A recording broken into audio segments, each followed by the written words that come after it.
Kaylee Jane here with Cedar Winds Farm. If your kids are watching this and they have not yet learned the facts of life, they're fixing to learn. How can I tell if my dough is in heat? Well, this might be an indication. Hi, Cleo! Hi, Liney! Yeah! Are you ready? Come on, Liney! Liney! Come on, friend. Good boy. There you go. Hi! There you go. So when they hunch like that, that's actually a good sign that he's probably made contact and inseminated her, so that's good. Yeah.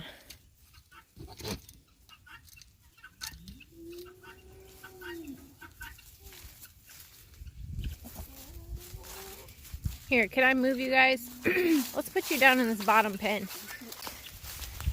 Gonna take the loving couple and give them a their own private honeymoon suite here. Come on, guys. Come on. Cleo. That's my girl. Come on, love.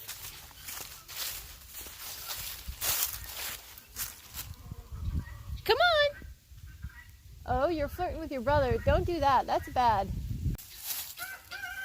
So Linus has made contact with her twice now, which really is probably sufficient. I would think that she'll probably conceive from that, but I'll leave them together for a while, primarily because Cleo is quite a fence jumper when she's in heat, and it's going to be hard to try to keep her in. I took her collar off because Linus is a really gentle buck, but sometimes they can get really rough and pushy, and I don't want him getting his horns hooked in her collar. It's a breakaway collar, so probably wouldn't get hurt, but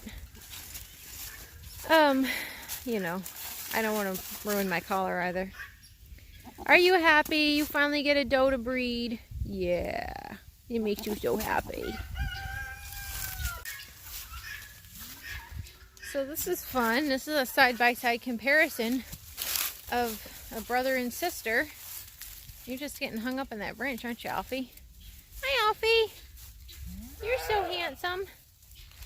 Hi, Cleo. Oh, Linus has done his duty, and now he's going to eat some leaves. Okay. Cool. You guys are both so pretty. You like those leaves, don't you, Liney?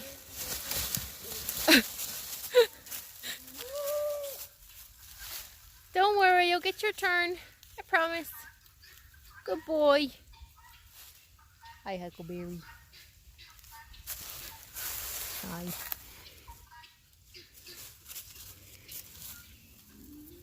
Yeah, there's some good stuff.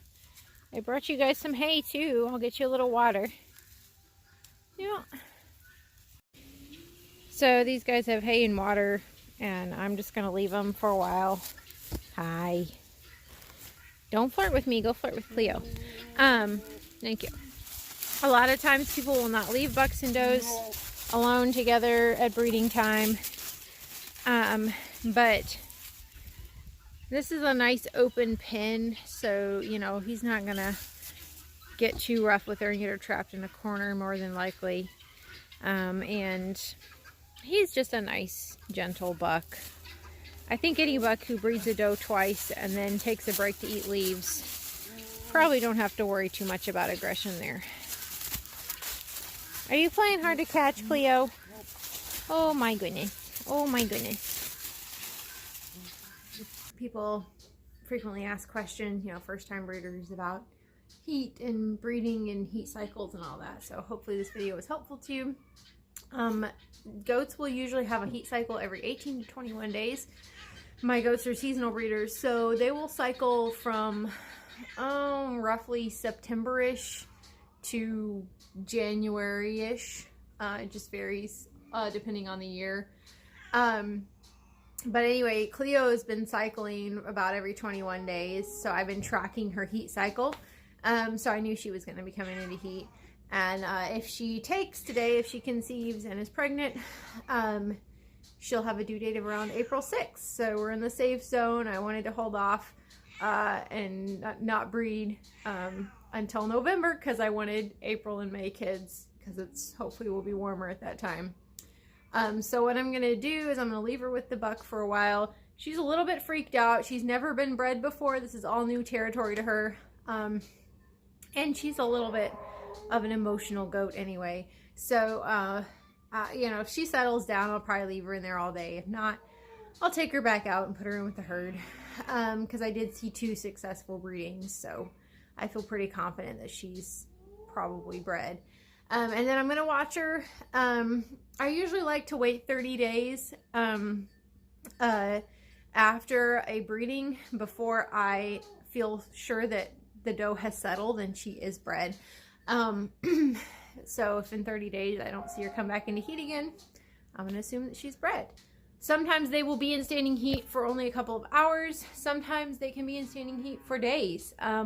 So it just really depends on the goat, and that's why it's so nice to be able to own your own bucks, because you know, makes it much easier to catch those heat cycles and get them bred when you want them to be bred. So I apologize for the noise in the background here. It's the electric fencer. But I just wanted to also say, you know, again, if you don't own a buck, it can be difficult to tell when your does are in heat. Some other signs of heat that I often see in my herd is, hang on, there we go. Now my head's not being cut off. Some other signs of heat that I see from time to time in my herd are obviously discharge. You know, they get a lot more vocal oftentimes when they're in heat. Sometimes they can become more aggressive. The ones that are in heat are not always necessarily the aggressive ones, but sometimes the herd will just be more stirred up because of the hormones that are going on. And also, you know, they'll do a lot of tail wagging, which you probably saw with Cleo. So obviously the easiest way to tell if they're in heat or in standing heat is to put them with a buck and find out if they're going to stand to be bred. But those are some helpful signs as well. And, you know, sometimes if you have one that's a little bit tricky, it's hard to tell if she's in standing heat or not, and you don't want to risk her getting bred by putting her in with a buck. You know, I'll just mark those dates down on my calendar whenever I think that she might be in heat, and then just see if a pattern emerges. So, you know, if you do that, it's maybe not always super exact, but you can usually get a ballpark estimate of kind of when you think she'll be coming into heat. And you can just take her to the buck whenever you think she might be ready, and find out quickly if she's gonna stand for him or not. Sometimes also does will cycle together, and so right now my herd is kind of split in their heat cycles. So I have Sil, Sunday, and Butte, and they all have their heat cycle right around the same time. Sunday has been coming in heat about a day sooner, and then Sil and Butte are like a day behind. And then, hi Sunday, she's looking at me through the window, she hears me talking about her. And then Josie and Cleo are cycling together. So right now, poor Josie is out, standing forlornly by the fence line, hollering at the boys.